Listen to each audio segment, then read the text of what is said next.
Hello students, myself Neeru Gupta, Associate Professor, Department of Chemistry, Government MS College, Bikaner. Students, आज हम BSc part third के first paper की second unit जो हमने अपने पिछले लेक्चर में स्टार्ट की है उसके chapter second electronic spectra of transition metal complexes के अगले टॉपिक पर आज डिस्कस करेंगे। और हमारा आज का टॉपिक है selection rules for D transition, अर्थात डी संक्रमण के लिए चयन या वरण के नियम। हमने पिछले लेक्चर में पढ़ा था कि हम एनर्जी स्टेट्स को समझाने के लिए डी ट्रांजिशंस की अलग अलग ऊर्जा स्तर किस तरह से बनते हैं, कौन से ऊर्जा स्तरों में कितनी ऊर्जा इस्तेमाल होती है या कितनी ऊर्जा की आवश्यकता होती है, ये सब सिलेक्शन रूल्स पर या वरण नियमों पर आधारित होता है। तो ये सिलेक्शन रूल्स क्या होते हैं, इनको हम किस तरह से स्टडी कर सकते हैं, हमारे आज के टॉपिक की मेन फीचर्स हैं। The selection rules are the rules which govern electronic transition. अभी हमने ये बात की कि सिलेक्शन रूल्स या वरण नियम वे नियम हैं जो इलेक्ट्रॉनिक ट्रांजिशंस को एक्सप्लेन करते हैं या उनको समझाते हैं। They affect the restrictions on state changes available on atom और मॉलिक्यूल्स। ये उन स्तरों में परिवर्तन या चेंजेस को बताते हैं जिनमें कोई एटम या मॉलिक्यूल्स के अंदर ये परिवर्तन देखे जा सकते हैं। These restrictions are essential because these rules guide us to find out the energy levels to which electronic transitions are or not allowed from a particular energy levels। ये नियम हमें ये बताते हैं कि इलेक्ट्रॉनिक ट्रांजिशन या इलेक्ट्रॉनीय संक्रमण के आधार पर कौन सा ऊर्जा स्तर किस इलेक्ट्रॉनीय ट्रांजिशन के लिए अनुमत होगा या नहीं होगा। Any transition obeying selection rules is said to be allowed, whereas that in violation of selection rule is said to be forbidden। यानी हम कह सकते हैं कि चयन नियम या वरण नियमों के आधार पर यह निर्धारित होता है कि कौन सा डी ट्रांजिशन अनुमत या अलाउड है और कौन सा डी संक्रमण वर्जित या फॉरबिडन है। परमाणुओं, आयनों या अणुओं में वर्जित डी संक्रमण या डी ट्रांजिशन में से भी कुछ कम वर्जित होते हैं, कुछ ज़्यादा वर्जित होते हैं। तो हम चयन नियम से वह अणु बनने की परिस्थिति के आधार पर डी ट्रांजिशन का निर्धारण कर सकते हैं या उसको हम समझा सकते हैं। The term forbidden does not mean that transition is impossible. Forbidden या वर्जित संक्रमण का मतलब ये कतई नहीं है कि वो ट्रांजिशन या वो संक्रमण नहीं होता। It means that there is very small probability for transition to occur. इसका हम एक साधारण सा अर्थ ये निकाल सकते हैं कि ऐसे संक्रमण या ट्रांजिशन होने की प्रोबेबिलिटी अथवा संभावना बहुत कम होती है। जबकि दूसरी तरफ अगर हम देखें तो जो अनुमत संक्रमण है या अलाउड ट्रांजिशन है उनकी संभावना ज़्यादा होती है या उनकी प्रोबेबिलिटी ज़्यादा होती है। Now the selection rules for d transitions are as follows. अब हम डी ट्रांजिशन के लिए यदि सिलेक्शन रूल की बात करें तो वो मेनली दो तरह के हैं और इस प्रकार हैं, जिसमें हम पहला है स्पिन सिलेक्शन रूल या चक्रण चयन नियम। This rule states that only the electronic transition which do not involve a change in the number of unpaired electrons are allowed. Thus, for an allowed transition, there is no change in the spin quantum number before and after transfer of electron, that is delta S equals to 0। ध्यान से आप इस statement को एक बार दोबारा सुनेंगे। इस नियम के अनुसार वे संक्रमण प्रतिबंधित या फॉरबिडन होते हैं जिनके लिए S का मान 0 नहीं होता। अर्थात एक संक्रमण तभी अनुमत या अलाउड हो सकता है जब उसकी चक्रण अवस्था में कोई परिवर्तन ना हो और डेल्टा एस इक्वल्स टू 0 या शून्य हो। अर्थात अनुमत संक्रमण केवल वे होंगे जिनमें संक्रमण के पूर्व तथा संक्रमण के पश्चात संकुल के अयुग्मित इलेक्ट्रॉन्स की संख्या वही हो, उसमें कोई परिवर्तन न हो। अब इसका मतलब क्या है? It means that only transition between the energy states having same multiplicity need be considered, because other transitions in which the energy states have different multiplicities are forbidden. अर्थात इसका मतलब हम इस तरह से भी निकाल सकते हैं कि केवल वही ट्रांजिशंस अलाउड होंगे जिनमें ऊर्जा स्तरों की मल्टीप्लिसिटी सेम होगी या समान होगी, क्योंकि यदि उनकी मल्टीप्लिसिटी डिफरेंट है तो उस स्थिति में वह संक्रमण फॉरबिडन होगा या वर्जित होगा। Now the application of the spin selection rule is quite obvious. अब हम इसकी एप्लीकेशन या इसके अनुप्रयोग की बात करें तो ये थोड़ा सा डिफरेंट है। As all the singlet to triplet, यानी कि एकक से त्रिकक, क्वाड्रेट टू डबलेट, चतुष्क से पंचक, इस तरह के जो इलेक्ट्रॉनिक ट्रांजिशन होते हैं वो सब वर्जित होते हैं। और and all singlet to singlet या डबलेट टू डबलेट या triplet to triplet transitions are allowed. इस सेंटेंस का अर्थ जो भी हमने पहले बात की हम उसके साथ मिला सकते हैं कि अगर सिंगलेट से ट्रिपलेट में ट्रांजिशन हो, यानी कि एकक ऊर्जा अवस्था से त्रिकक ऊर्जा अवस्था में ट्रांजिशंस या संक्रमण हो, या क्वाड्रेट से डबलेट में हो, तो ऐसे ट्रांजिशन नहीं होंगे क्योंकि वहाँ उनकी मल्टीप्लिसिटी बदल जाएगी। जबकि दूसरी ओर यदि सेम मल्टीप्लिसिटी, जैसे सिंगलेट से सिंगलेट है या डबलेट से डबलेट है, तो वे संक्रमण अनुमत होंगे या अलाउड होंगे। The spin forbidden transitions are much weaker than all spin allowed transitions. अब ये तो बहुत जाहिर सी चीज़ है कि जो ट्रांजिशन या जो संक्रमण वर्जित है वो जाहिर सी बात है कि कमज़ोर भी होगा। किसकी तुलना में? उन ट्रांजिशंस की तुलना में जो कि अनुमत हैं। This rule is the basis of drawing Orgel diagrams. इसी चैप्टर में आगे एक टॉपिक और आएगा ऑर्गल डायग्राम्स का, और उन डायग्राम्स के लिए ये स्पिन सिलेक्शन रूल एक आधार तैयार करते हैं in which only the terms having same multiplicity as the ground state are included. और उस डायग्राम में हम ये देखेंगे कि जिन ग्राउंड स्टेट्स की मल्टीप्लिसिटी सेम होती है, जिन टर्म्स की मल्टीप्लिसिटी सेम होती है, वो इसमें शामिल की जाती है।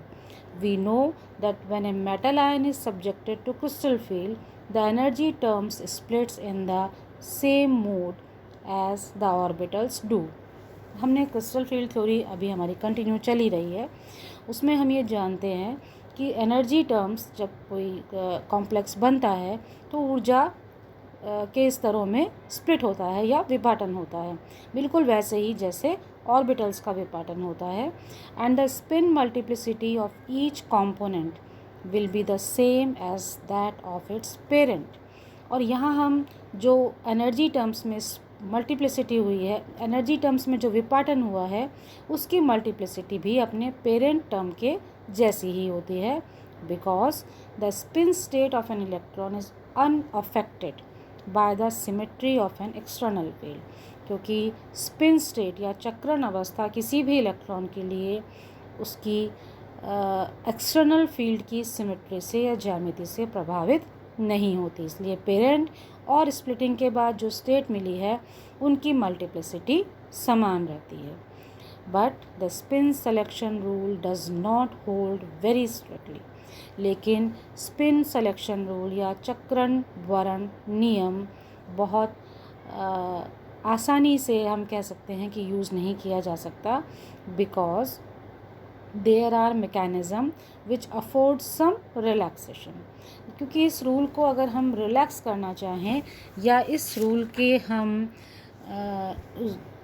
ढील देना चाहें तो हम ये देखते हैं कि इसकी एक इम्पॉर्टेंट जो प्रेजेंस है वो स्पिन ऑर्बिट कपलिंग से बदल जाती है। The intensity of spin forbidden bands relative to spin allowed bands increases as spin orbit coupling increases. हम अगर इंटेंसिटी की बात करें तो हमने अभी ये बात थोड़ी देर पहले डिस्कस की है कि स्पिन फॉरबिडन बैंड्स की इंटेंसिटी स्पिन अलाउड या चक्रण अनुमत बैंड्स की तुलना में कम होती है।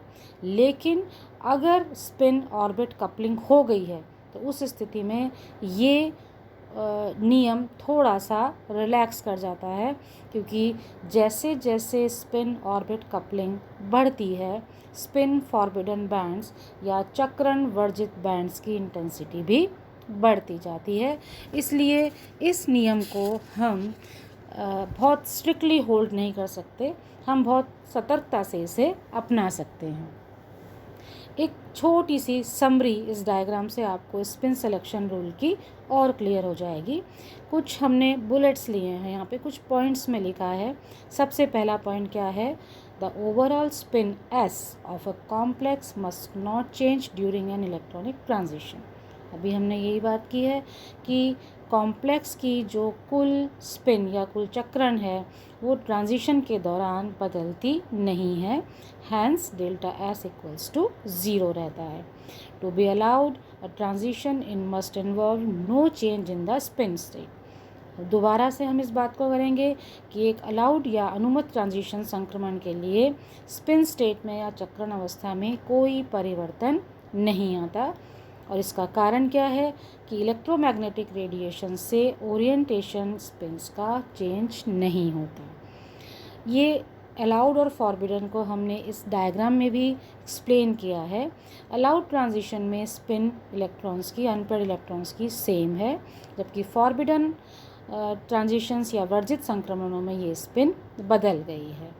दो एग्जाम्पल्स भी हमने इसमें इंक्लूड किए हैं, वो ये कि एक हेक्सा एक्वो मैग्नीज का कॉम्प्लेक्स है जिसका D5 कॉन्फ़िगरेशन है और एक ये उच्च चक्रण संकुल है, लेकिन यहाँ इलेक्ट्रॉनिक ट्रांजिशन लेपॉर्ट फॉरबिडन होते हैं बल्कि स्पिन फॉरबिडन भी होते हैं, और इसीलिए ये कॉम्प्लेक्सेस लगभग रंगहीन होते हैं।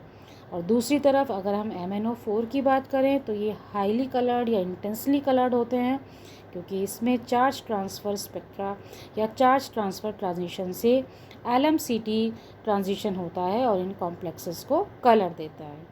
तो ये स्पिन सिलेक्शन रूल का जो छोटी सी समरी थी, इससे आपने ये समझने में आसानी होगी कि किस तरह से स्पिन सिलेक्शन रूल या चक्रण वरण नियम द्वारा हम DD ट्रांजिशंस को एक्सप्लेन कर सकते हैं। दूसरा नियम है हमारा लेपोर्ट कक्षक चयन नियम या लेपोर्ट चयन नियम।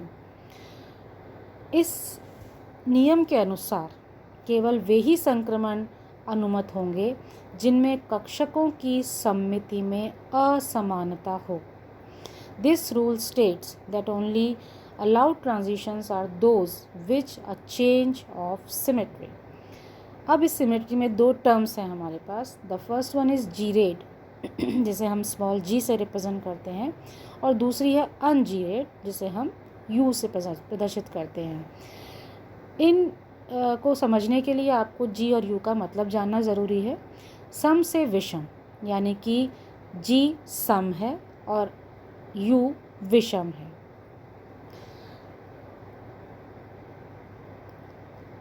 G-rayed, un-G-rayed to G-rayed are allowed, but G-rayed to G-rayed और un-G-rayed to un-G-rayed are forbidden। अर्थात सम से सम और विषम से विषम संक्रमण वर्जित होगा, जबकि सम से विषम वर्जित नहीं होगा, अनुमत होगा।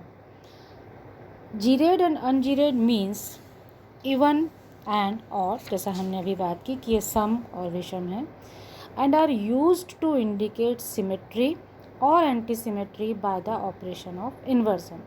और यहाँ हमारे पास सम्मिति या असम्मिति से तात्पर्य क्या है कि इनको अगर हम ऑपरेट करें या इनका यूज़ करें तो इनके सम और विषम की स्थिति में क्या परिवर्तन आएगा।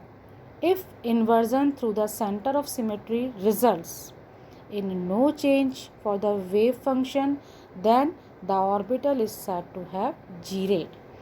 यदि प्रतिलोप करने पर सेंटर ऑफ सिमेट्री यानी कि सममित केंद्र में उसके तरंग फंक्शंस या तरंग फलनों में कोई चेंज नहीं आता, तो वो ऑर्बिटल या वो कक्षक जीरेड कहलाता है या उसकी सममिति सम होती है. And in case of sign change the orbital is said to have ungerade. और यदि ये साइन चेंज हो जाते हैं तो उसे हम विषम या एंटी सिमेट्रिक कहते हैं या असममित कहते हैं. The sign of wave function in a lobe of an orbital is plus और माइनस.